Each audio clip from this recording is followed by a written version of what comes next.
quests are back in the Battlegrounds. On turn 4, you have to pick a quest to complete and you get a reward for the rest of the game. These quests can be hard to complete but gives an extremely powerful effect, or very easy to complete and gives you a slight mid-game advantage. Even though it's very important to pick the right quest, there are numerous things you can optimize before you actually get your quest, and lots of things to keep in mind after you pick your quest. Let's get into rank 1 players' top 5 tips of quest meta. You may be surprised to hear which heroes suddenly became great picks. My first tip I have to give for quest meta is to value heroes with extremely high armor. So much to a point where heroes such as Guff and Sneeze become two of the best heroes in the game. You guys may or may not know this, but higher armor heroes get easier quests, and finishing the quest a turn earlier can heavily swing the game in your favor. Because quests are so impactful, the value of having a hero power gets kinda overshadowed.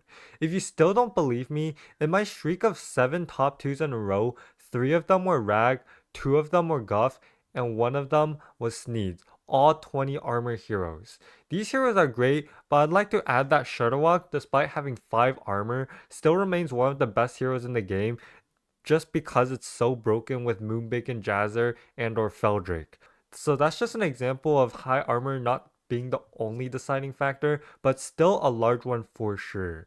With that, you might think Patchwork is one of the worst heroes in the game because it has no armor, but there is a special rule in place actually that gives him the quest difficulty of a high armor hero, so he's still pretty good. Picking the right hero isn't the only thing you need to do to prepare for quests, so my tip number 2 is to buy the right units on turn 1. Here's what I mean. Turn 1, let's say you have the choice between a Surf and Surf and a Risen Rider. With quests in, Surf and Surf is the obvious pick. It makes trigger Death Rattle quests so much easier, and it enables the Cast X spells quest as well. Imprisoner and Mana Saber are good to enable Death Rattle quests and summon quests as well. On the other hand, units like Swamp Striker really don't help you progress any quest, so it's really not going to be a good pickup. I would say economy units like Elemental and Shell Collector are ultimately still better than Surf and Surf, but it's still pretty close. Buying the right unit turn 1 is important, but turn 3 is equally as important. So my third tip is to hold the right units on turn 3. I mostly hold battle cries and dual tribe units because some of the quests are like play X battle cries, play X of a tribe, or summon X minions. So holding these units can easily be the difference of finishing the quest a turn earlier. Strong units that are likely to prevent damage, such as Sewer Rat, are still just too good to hold, but holding a Skyfin that can complete both Murloc or Dragon quests makes picking your quests so much easier sometimes. I've actually been doing an AFK strat where I straight up hold both my Discover spells turn 3, and it actually feels really good. Now that we've talked about all the preparation for picking the quest, let's get into how to actually pick the quest. And my fourth tip for this video is to look for the most broken quests. These are the quests that are so good, as long as you're literally not impossible to complete, like spend 100 gold or something, rushing this quest will give you a free top 2. I'm talking Ghastly Mass Walking Fort, whose scaling is so powerful you can just cruise straight to tier 6 and not lose any fights, or possibly Temporal Tampering in the Quobor Lubber lobby, where forcing the tier 3 Quobor comp just results in a free win. Previously, Double Header when Fluidity in the game, and also Beyond the Mirage in Lubber lobbies were also free win quests, but they got fixed. If you don't know why, my previous video shows all of these strats. Last quest meta, Turbulent Tombs Octosari and Eternal Summoners were also 2 of these insta-win quests, and these insta-win quests will keep changing over time, but they'll always exist. For these quests, however hard the requirement is, just find any reason to complete them. Like, for example, playing 10 Dragon or Undead, I'm buying every single Dragon or Undead to complete them, even if they do nothing to my board, and completing them as soon as possible will make my mid-game extremely strong. However, if the quest is to get your warband to like 60 attack or something, it's honestly just way too hard to consistently finish this quest, and you'd rather pick one of the more completable options. My fifth tip for actually picking the quest is to look at the completability of your quest given your current board and your current shop. If you set up your board correctly with death rattles and your board is a death rattle quest, as long as the quest does something, you should probably pick that one. Let's say I have a red hand that I can complete immediately and get value next turn, or a way better quest that'll take some work to complete, taking the immediately good quest and power leveling just based off of the quest is probably the correct option. Sometimes your easy to complete quest is like Simfall, Soul Pact, or maybe Snicker Snacks without battle cries, something that doesn't really do anything, then you should probably pick another quest actually. Sometimes all of your quests are just uncompletable or really bad, and your game is probably screwed as a result, but that's just the nature of quest meta.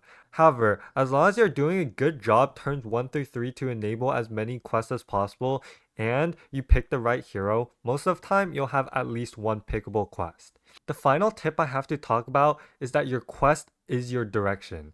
The current meta is so punishing that if you don't play into your quest, you'll forever not be able to compete with the unfair boards that did play into their quest.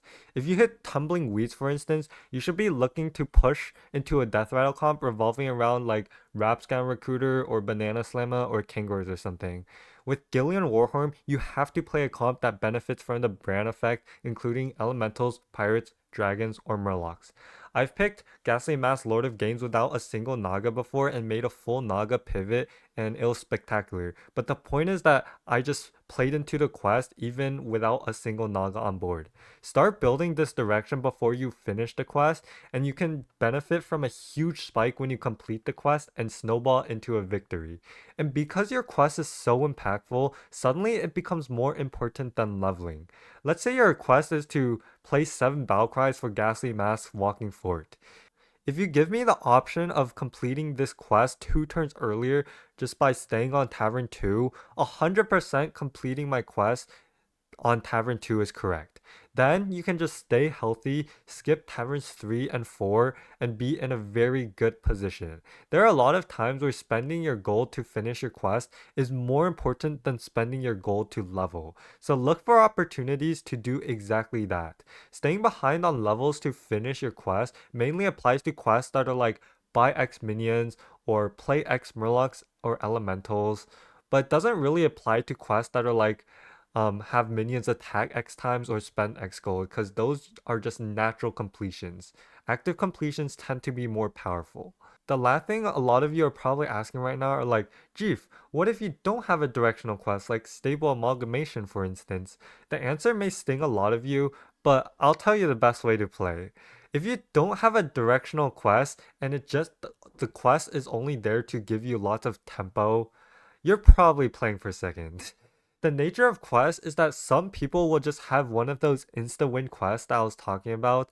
And if you're sitting there with your Tempo Boom Squad or your Tempo Smoking Gun or something, your job is actually to finish the quest as soon as possible, preserve HP and stay above 15 HP, and then deal damage to the players that have those insta-win quests and knock them out of the lobby, give them lots of pressure before they can actually get the ball rolling.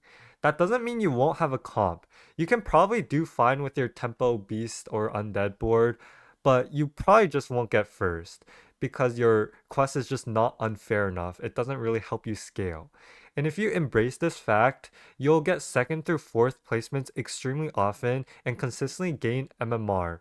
I don't like to speak in absolutes though, so if you think there's an opening to win the game still, despite picking like Stable Amalgamation for instance, I'd say go for that win. Those were my 5 pro tips to increase your win rate in quest meta. Special thanks to Jay Kirik for peer reviewing this guide with me. He also streams on Twitch. And of course, subscribe so you don't miss out on my pro tribe tier list coming out soon. See ya.